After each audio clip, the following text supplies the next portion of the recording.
Located in the Plaza Roma, Intramuros, Manila Cathedral is the main Roman Catholic Church in the Philippines. Officially known as the Manila Metropolitan Cathedral Basilica, it is the seat of the Archbishop of Archdiocese of Manila, who is normally regarded as the Roman Catholic Primate of the Philippines. Manila Cathedral is actually 8th cathedral to have been built on this site, the earlier ones having been destroyed by earthquake, fire, or war.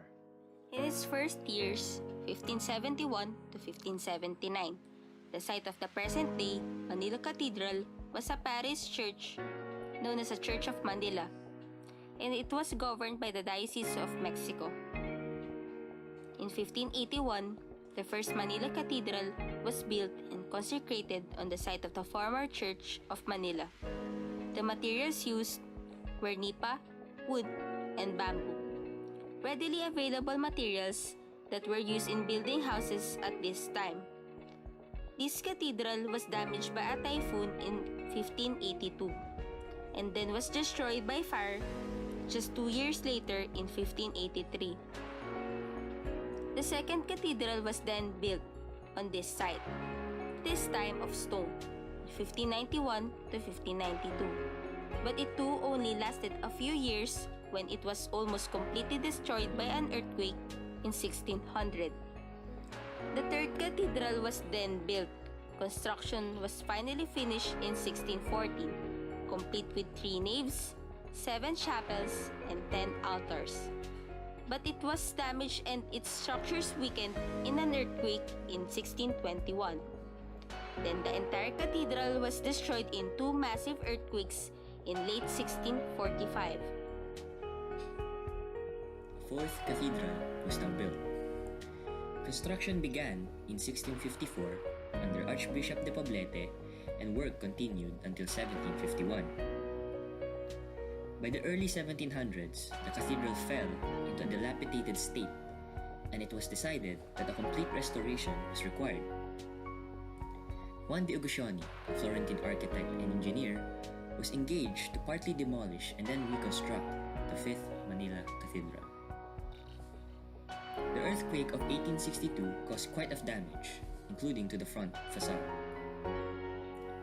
The Sixth Cathedral, 1858 to 1863. Restoration of the cathedral was undertaken with the Baroque facade of Juan de Uguccione being replaced by a neoclassical facade. The Seventh Cathedral, 1879 to 1945. A huge earthquake of 1863 destroyed the cathedral, also destroyed the nearby Ayuntamiento and the Palacio del Gobernador, or the Governor General's Palace. New Manila Cathedral and finally inaugurated 16 years later in 1879. The architect was Serrano. Eighth Cathedral, 1945 to the present day. The cathedral destroyed in heavy bombings during Battle of Manila in 1945. The new cathedral was designed by Ocampo.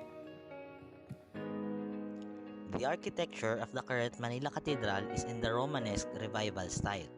It features a magnificent cupola, stained glass windows and mosaics, and restored walls from the earlier cathedral destroyed in 1945. Its facade is a replica of that of the seventh incarnation of the cathedral. A number of the statues of saints are also replicas of statues that stood in the cathedral before 1945. The current cathedral has a large organ with 4,500 pipes which was built in the Netherlands. In 2011, the bells in the bell tower were lowered to ground level to help prevent a bell tower collapse in any future earthquakes. The bells, weighing 17 metric tons, are currently the largest bells actively used in the Philippines.